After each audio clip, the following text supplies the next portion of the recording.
नमस्कार दर्शकों, आप देख रहे हैं हमारा डिजिटल प्लेटफॉर्म और आपको बता दें कि इस वक्त हम हैं फरीदाबाद के अमृता अस्पताल में, जहां पर फरीदाबाद स्थित अमृता अस्पताल के डॉक्टरों के द्वारा जो है नाइजीरियाई महिला की गर्दन से खरबूजे के आकार का ट्यूमर निकाला गया है और उसको लेकर आज एक प्रेस वार्ता का आयोजन किया गया है।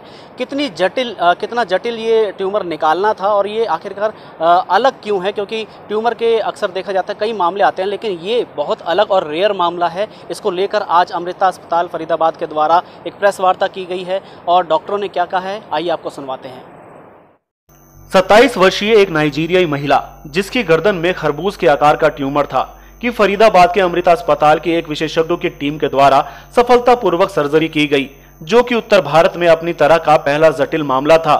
ट्यूमर के कारण रोगी को सांस लेने, बोलने और निगलने में दिक्कत हो रही थी। इसे 11 घंटे की सर्जरी में हटा दिया गया, जिससे उस रोगी को भारी राहत मिली, जो अन्य अस्पतालों में सर्जरी के असफल प्रयासों के बाद अमृता अस्पताल आए थे। इस मौके पर हमने विशेषज्ञों की टीम और नाइजीरियाई महिला से बातचीत की।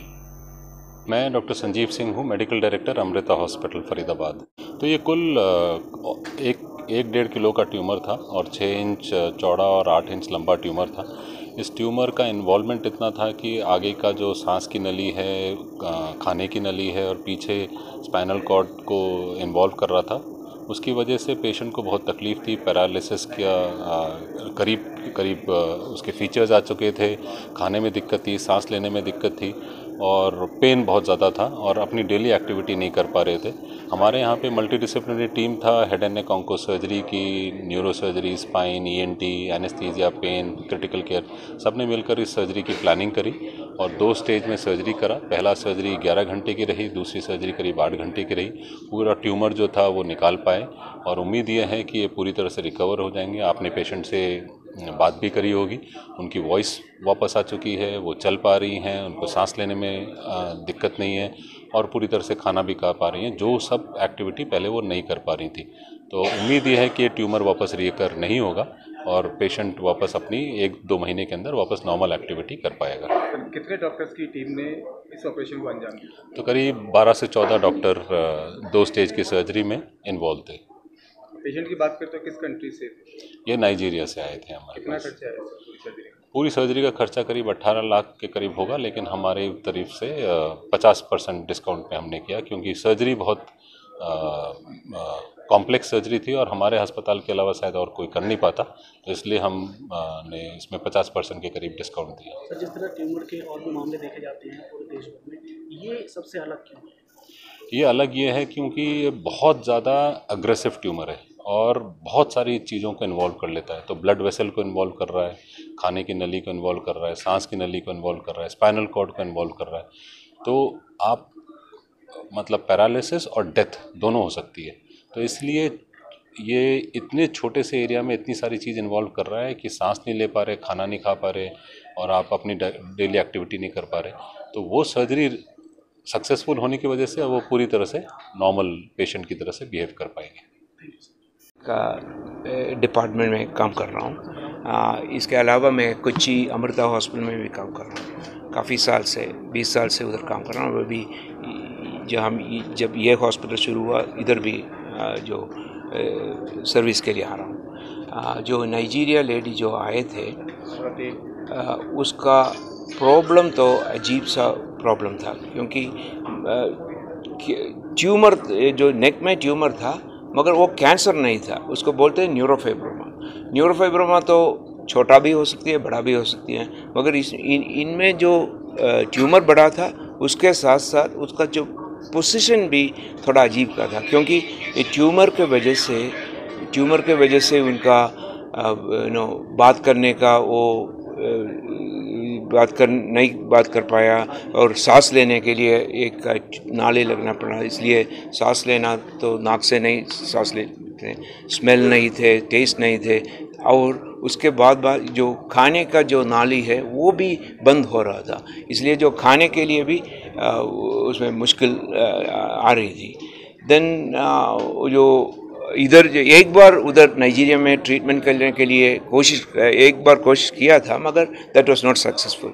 व्हेन शी केम हियर, हमने सोचा सारी इकट्ठे होके जो टीम होके जो स्कैनिंग दो तीन स्कैन करा के MRI CT सारी करा के ट्यूमर कितना है, ट्यूमर किधर जा रही है वो देख के उससे पता हुआ कि एक टीम से ये सर्जरी नहीं हो पाऊंगा, क्योंकि गला के जो ट्यूब के पीछे भी है काफ़ी बड़ा ब्लड वेसल्स का ब्लॉकिंग हो रही है, और उसके अलावा स्पाइन में भी प्रॉब्लम होती है। इनका स्पाइन जो याद है, स्पाइन जो वर्टिब्रा के पीछे है और हमारा स्पाइनल कॉर्ड जो उसमें भी थोड़ा प्रेशर शुरू हुआ था। तो जब निकालते हैं ट्यूबर को निकालते हैं, सर्जरी ही है इसमें और कोई तरीका नहीं है। पूरा निकालने से उनका पूरा क्योर भी होती है, इसलिए पूरा निकालने के लिए कोशिश करने के लिए हमने और प्लानिंग किया और दो सर्जरी के बाद बड़ा साइज था, कितना समय लगा, कितना तो हम सोचा थी एक स्टेज में सर्जरी नहीं कर पाऊंगा, क्योंकि नेक में जो जब सर्जरी करते हैं सीधा लेटना है इधर से निकालने के लिए, मगर जो स्पाइन के लिए ऐसा सुपाइन प्रोन बोलते हैं ऐसा लेटना है। तो इन्होंने सोचा पहले क्या करूं, तो पहले तो नेक का सर्जरी करूं, क्योंकि जगह होगा उधर लिटाने के लिए जगह होगा इसलिए। मगर उसमें एक प्रॉब्लम था कि जब हम नेक का सूजन को निकालते हैं, स्पाइनल कॉर्ड में थोड़ा तो मूवमेंट कुछ हुआ है तो उनका पैरालिसिस होगा, इसलिए उसके लिए हम बोलते हैं न्यूरो मॉनिटरिंग, एक स्पेशल मशीन के सहारे से कोई स्पाइनल कॉर्ड में कोई मूवमेंट आता है या नहीं देखते हैं। तो ऐसा देख के कांस्टेंट सुपरविजन में वो नेक का सर्जरी 11 घंटा 11 आवर्स अबाउट 14 पीपल टुगेदर, पूरी लंबी चौड़ी टीम के साथ। हाँ कितने मेंबर थे सर आपकी टीम में? 14 members in the first stage, and the next stage was the spine surgery. हमने सोचा तो डिले करने से फ़ायदा नहीं है, तो नेक्स्ट डे ही कर दिया। उनका जो बेहोशी से बाहर नहीं निकाला, वेंटिलेटर करके एक दिन रख के नेक्स्ट डे सर्जरी जो स्पाइन सर्जरी हुई सर, उसमें जान के लिए रिस्क था इनकी? रिस्क कितना था? जान के लिए से ये तो काफ़ी बड़ा सर्जरी है। मेरा सर्जरी मतलब सोच लीजिए, हमारा जो ये जो स्पीच का जो है वॉइस बॉक्स, उसके नीचे विंड पाइप है, उसके पीछे है जब खाने का पाइप, इस दोनों को ऊपर उठा के करना है, तो इतना आसानी नहीं है। और ब्लड वेसल्स जा रही हैं इधर और इधर, जो ब्रेन का वो ब्लड वेसल्स का भी प्रॉब्लम हो सकती है, इसलिए तो सर्जरी तो इसके साथ साथ प्रॉब्लम हो सकती थी। जिस तरह की सर्जरी आपने की है, तो इस ट्यूमर की सर्जरी नॉर्थ की अगर बात करें तो यहाँ पर पहले भी इस तरह का केस आया सामने, या किसी हॉस्पिटल ने किया है? नहीं, न्यूरोफाइब्रोमा का सर्जरी काफ़ी लोग करते हैं पहले, किसी क्योंकि ने की है? वो ऐसा नहीं। इसमें अजीब सा बात है कि ये ट्यूमर का पोजीशन और जैसे जा रही हैं वो किसी ने देखा होगा, मेरा जो 30 साल में कभी देखा नहीं, और सर्जरी भी ऐसा सर्जरी कभी नहीं किया है। आपके प्रैक्टिस में 30 साल में पहली बार आपने देखा? 30 साल में पहली बार। अब आप बोल रहे हैं कि मेरा जो अभी जो बाकी जो बचा हुआ है उसमें देखेगा भी नहीं, क्योंकि ये तो इतना अजीब सा है। तो आज पेशेंट एकदम स्वस्थ है और आपको दवाएं दे रहा है, आपके पूरी टीम को दवाएं दे रहा है, क्या कहना चाहेंगे, कितना सुकून मिलता है? इसमें that is the thing. See finally मैंने कल उनसे बात किया था, जो पेशेंट आया था, when we see her eating जो काजू का बर्फी लिया या कुछ लिया, उसका फेस में जो स्माइल आती है, उसके बाद हमारे साथ जो दिया, मैंने अभी 1 साल के बाद बात कर रहा हूँ, मैं आज स्मेलिंग का वो वापस आ गया, खुशबू आ गया। Then you feel it is not anything that जो ग्रैटिट्यूड एंड द जो उसमें जो आती है ना, that good thing, that is our reward, that is the reward. Hindi में ही चाहते हैं ना। मेरा नाम दुष्यंत मग्गू है और मेरी कंपनी है मेडसर्ज इंडिया, जो हेल्प करती है पेशेंट्स को बाहर से इंडिया में जो ट्रीटमेंट ढूंढ रहे हैं उनको हेल्प करती है, अच्छा ट्रीटमेंट, अफोर्डेबल ट्रीटमेंट दिलाने के लिए हिंदुस्तान के अंदर। और ये हमारे को इधर मिले थे दिल्ली में और ये सेकंड ओपिनियन ढूंढ रहे थे, किसी और हॉस्पिटल में थे ये, और वहाँ पे हमारे से टच बेस किया इन्होंने ऑनलाइन प्लेटफॉर्म से, और दे वर लुकिंग फॉर एक दूसरा ओपिनियन किसी और अच्छे सेंटर में, बिकॉज जो इनका ट्यूमर था उसको लेके जो पुराने डॉक्टर थे उससे संतुष्ट नहीं थे ये। और फिर हमने इनको कनेक्ट किया अमृता हॉस्पिटल में कि मुझे ये पता था कि यहाँ इनका एक अच्छा ट्रीटमेंट हो सकता है, क्योंकि एक्सपर्टीज़ है, अच्छा बड़ा सेंटर है और ये खुश होंगे इधर आके। ये पूरा एक प्लान किया था हमने। फिर यहाँ पे जिस दिन आए थे ये, इनको डॉक्टर से मिलने के बाद, सेंटर देखने के बाद बहुत अच्छा लगा कि यहाँ पे ट्रीटमेंट इनका अच्छा हो जाएगा। तो इमीडिएटली इन्होंने सोचा नहीं, दूसरा बार सोचा ही नहीं था। नहीं, हम वहाँ नहीं गए, वहाँ हमने किया ही नहीं। उसका रीज़न क्या होता है कि जो सरकारी अस्पताल है ना, उसमें जो टाइम है ट्रीटमेंट मिलने का, जब हमारे अपने लोगों के लिए लग जाता है लंबा समय, बाहर वालों के लिए इतना इजी नहीं है कि ट्रीटमेंट मिल पाए, या एंटरटेन करेंगे या नहीं करेंगे।